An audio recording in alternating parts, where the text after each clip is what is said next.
Hi there and welcome back to Wade's Workshop.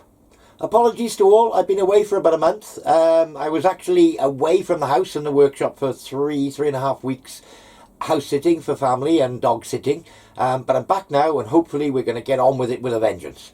So in this episode of Shed Talk, there's a few bits and bobs, but we'll start off with a couple of minor problems that have occurred while I've been away in the workshop itself. So I'll show you those. Well, you can see the problem already. My chuck, in the period of 3 weeks, has gone rusty. Now, all my own fault. Normally, I squirt some engine oil in my hand, rub it over the top of the chuck and, a couple of the open areas like this here, before I go away, or before I'm going to leave it for more than a few days, and I don't have this problem. I'm just going to wipe the oil off when I come back. And I've actually forgotten to do it, so we're going to have to clean that up. But it's only very light surface rust. That'll come off really easily, so I'll just clean the lathe down, cover the bed up, and we'll go about cleaning that. So I'll show you the second problem. So another problem I got is, as you can see, I've got a bit of damp coming through on the shed roof. I noticed it the second I come in. It's a dark patch around here, and it actually feels damp to the touch. It's the only spot in the whole shed. I'm quite disappointed, really. The shed is probably just over 12 months old now, so the roof was brand new 12 months ago. It was all done properly, and I suppose with the cold and the snow and what have you that we've had recently here, that it's somewhere got a leak. So we're going to have to investigate that and do something about it before it does any more damage.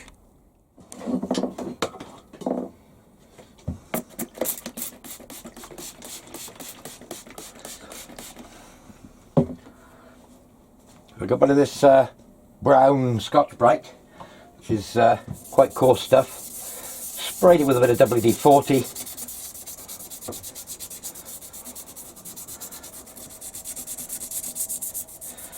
And say it's I've caught it in time before it's really taken hold.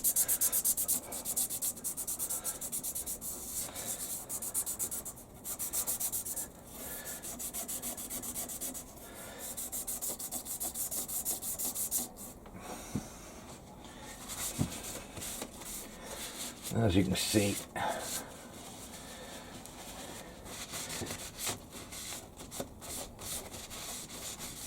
quick spray, quick rub.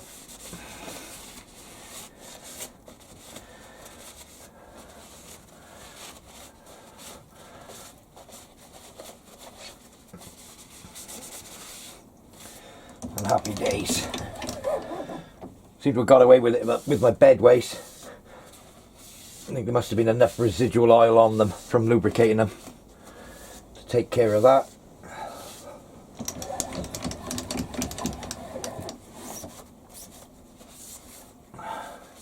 Still a bit of brass around the place. So, let's get that chuck running.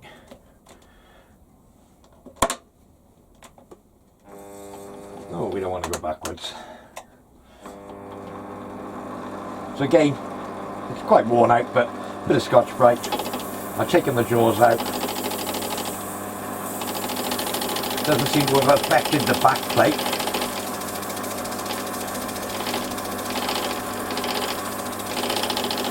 Yep. Must be careful here because I don't want to drop my finger into the slots. Might do that with the chuck stopped, I think.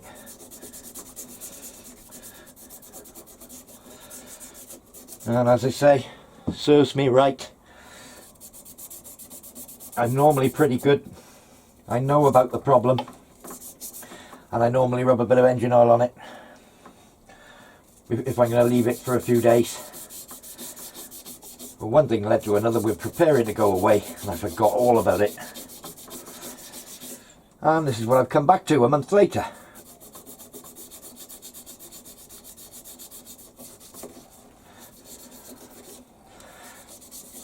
But no harm done, I suppose.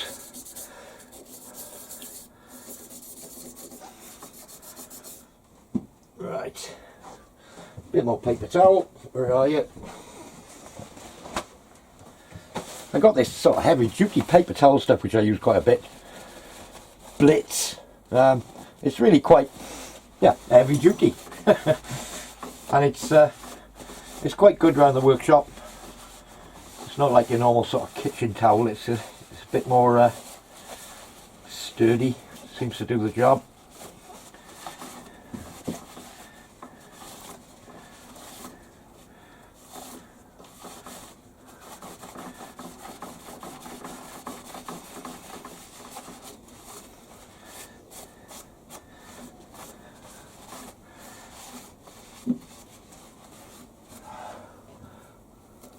A few little black marks.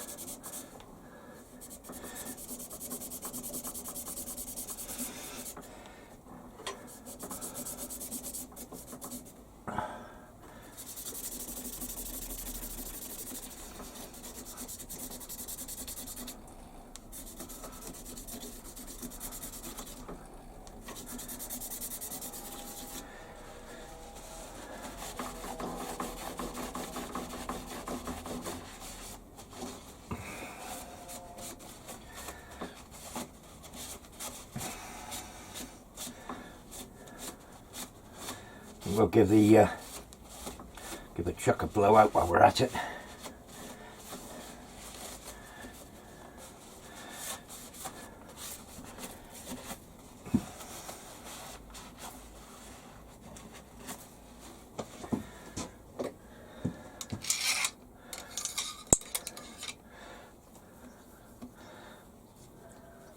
Put a bit of oil everywhere. As I say, this is what I normally do. I just put a bit on my hand and just that's enough, and that will stop it rusting. Well, certainly for a few weeks, maybe not a month like I've left it, but it wouldn't. I'm sure it wouldn't have been anywhere near as bad had I oiled it down. So I think we'll give her all a good lube while I'm at it.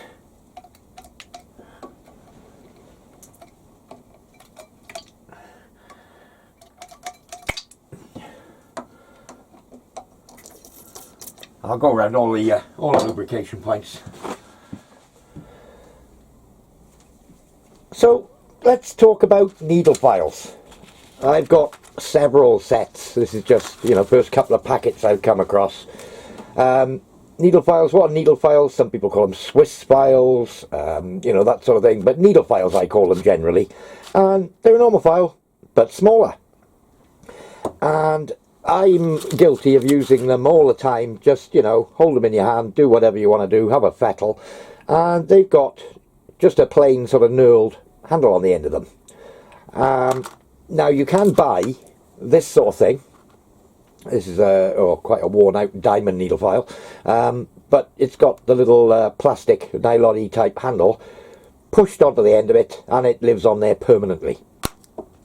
So I was thinking I want a couple of handles that I can swap around between different files. You know, I could make half a dozen of them, or two perhaps, you know, one on the one I use regular and one for swapping around.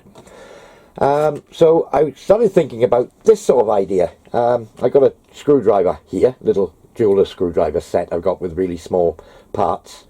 And the way this works is it's got a nil nut on the front. You tighten up the nut and it holds it in place. Obviously this has got a hexagon body on it, so I would just have something along the lines of this. It wouldn't need to have the hexagon hole up the middle. But as you can see, a split collet with a thread on it, a nut with a matching taper on the inside. When you do the nut up, it would squeeze down on the file. In fact, I'm not sure, it might even. No, it's a bit small, but well, in fact, it does actually work with that file. I could use my screwdriver handle and never mind this project, I've already done it. No, we'll make something similar. A couple of handles, maybe a bit of brass, maybe a bit of aluminium with a brass nut, something like that. We'll work that out when we get there. Some needle file handles. So that little fiddle about. And the size of the shafts of my needle files anywhere between 3 and 4.2 mil. So I think I'll drill the bore of the handle parts out 4.2 and we'll see if it'll work with the 3. If not, I'll make some with a smaller bore. So I got a bit of 3/4 brass, a bit too much. I'm going to cut them off about 60 long. We'll have 40 mil of plain and probably something like a 20 mil-ish ball shape on the end of it. I haven't got a ball turner, perhaps that's a future project. This is the first time I've actually come across the need for one, so it's not high on my priority list. Perhaps I don't know, M8, M10 thread. I think I will do something like a 60-degree taper on the end and a nut to match. When I screw the nut on, it should close up the splits. I'll hacksaw some splits in here, should close it up onto the needle file, and we've got a handle. And we may put, you know, maybe a knurl on the top of there, something like that. We'll see. So as you can see, a great big long length of brass bar. I've come back with a parting tool, 62mm, and running nice and slowly, because this is likely to whip on the far end here. Where are we? About 400, that'll do. I've locked the carriage off.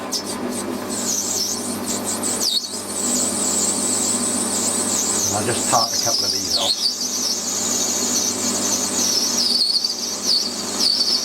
Could be going a lot faster than this, but I don't want that bar whipping around on the back end.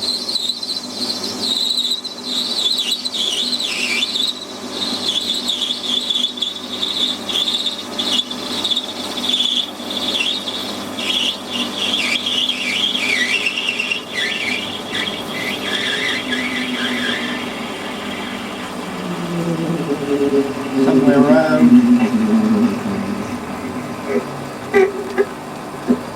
there. So we'll have another one of those. Oh. 60 odd.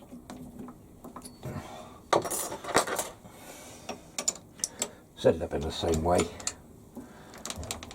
I'm leaving a couple of mil on. As I said, the 60mm is just guesswork.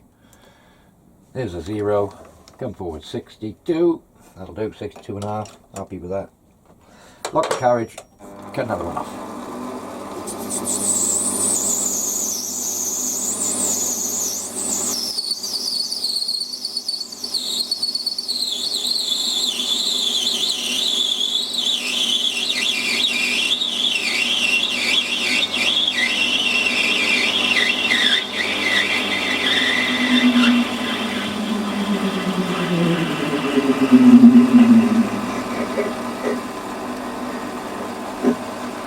And there's another one.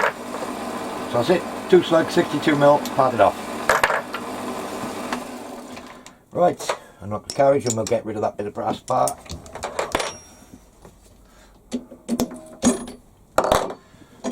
As I was saying, I could make half a dozen of these things, I suppose, but hey, we'll see.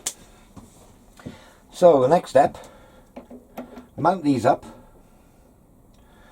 I want to turn it back about 40mm. That gives me a bit.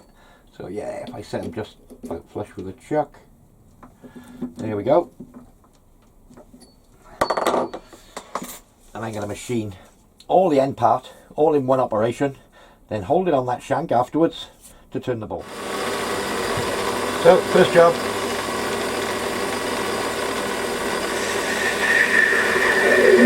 Face the end of the bar.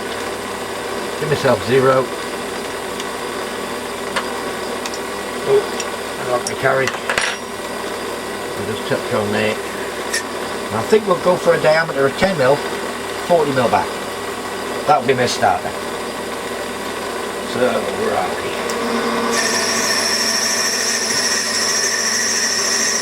On the feet, just give it a cut first. And I'm going to go till my DRO reads 40. I'll have a shoulder 40mm back. I might stop just short. 30.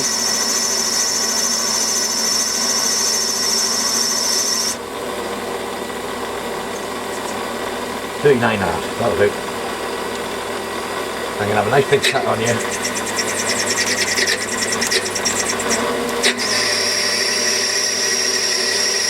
Seems to cope with that. Taking about 6mm off in one cut. Could probably do with a lighter feed rate than that. But it's coming off.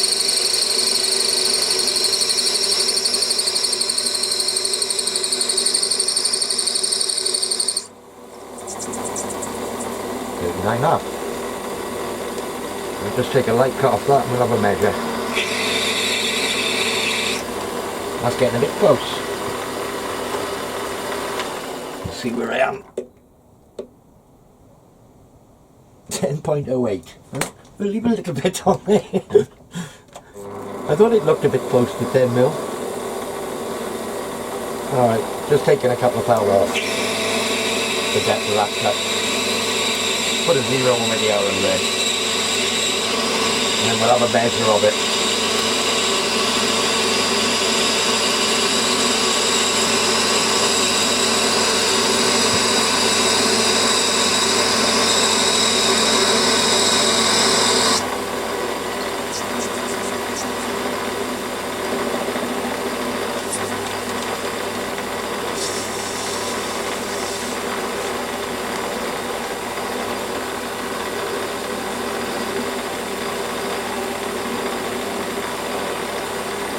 Okay, let's have a measure of that.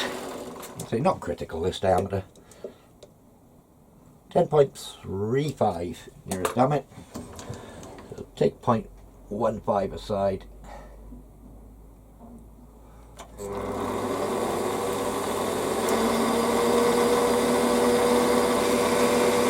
Not quite touching on that end bit, but that's going to be reduced to 8 mil anyway.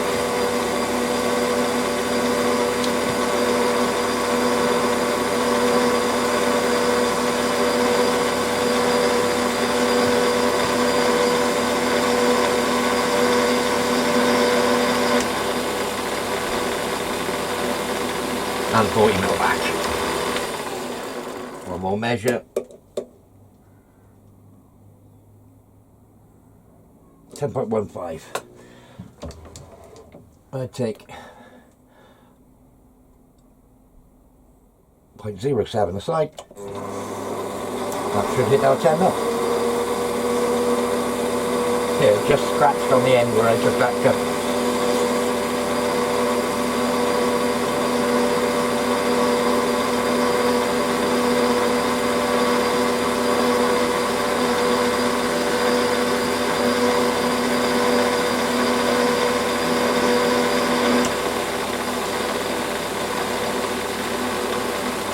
Set the zeros. Okay. So I think I want the thread to come about 15 mil back. So I'm going to put chamfering tool up, and as usual I'm making this up as I go along.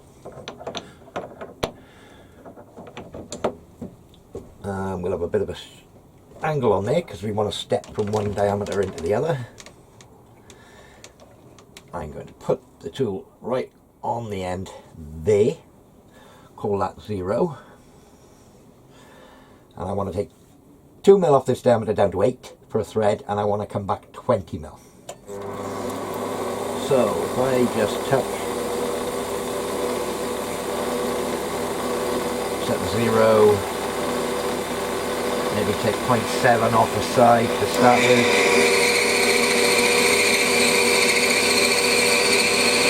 Machine it back.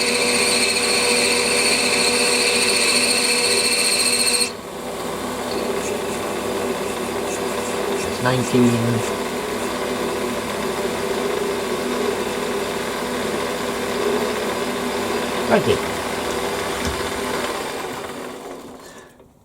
And we'll have a measure of this. 8.35.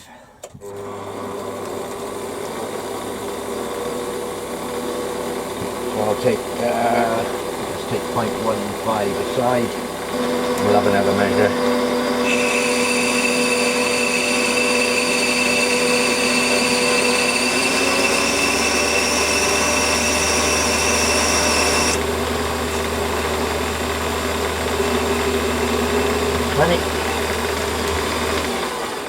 You probably noticed I sped it up a little there. It looked a bit slow for that diameter. 8.15, yeah, 0.07 aside again.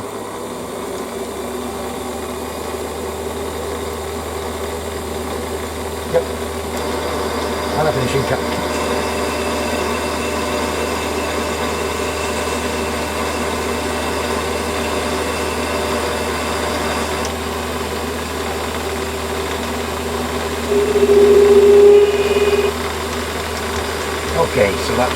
2 diameters. So I think I'm going to run the thread a bit next. Yes, run the thread a bit next. So I'm just going to put a chamfer on the end to allow the die to start.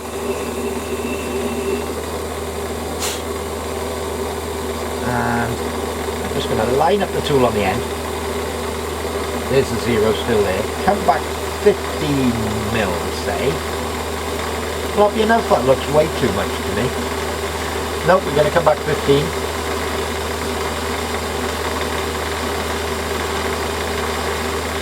And I'm just going to put a little line. Tell you what, make life easy. Little mark of a Sharpie. Just a little line there. There's something bigger than I had in mind. And that's how far I want to wind the die on. So I could probably wind that 8mm die onto there with power feed, but I got my trusty handle.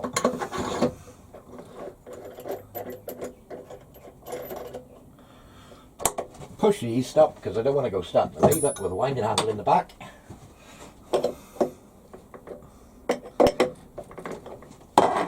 There we are. And I think we'll have a little bit of oil, not that it's really needed, but we'll have it on there anyway. And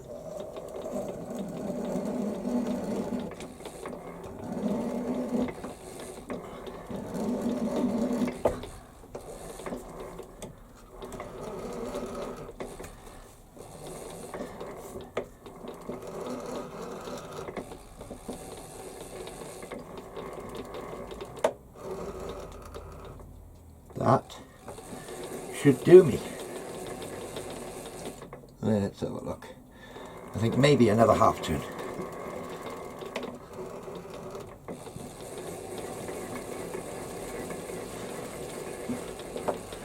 And there we are. Bob's your uncle. See if I can bring you in on that.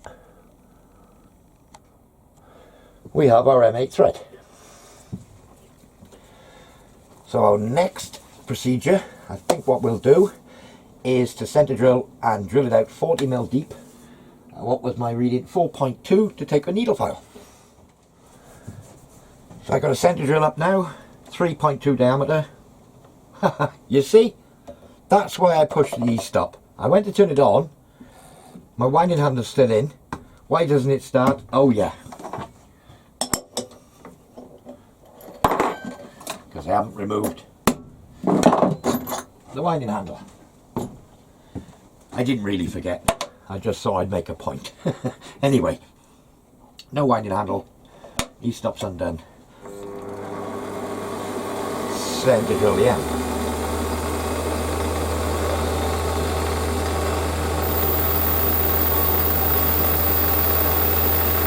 So I'm planning on an overall handle length of about 60mm.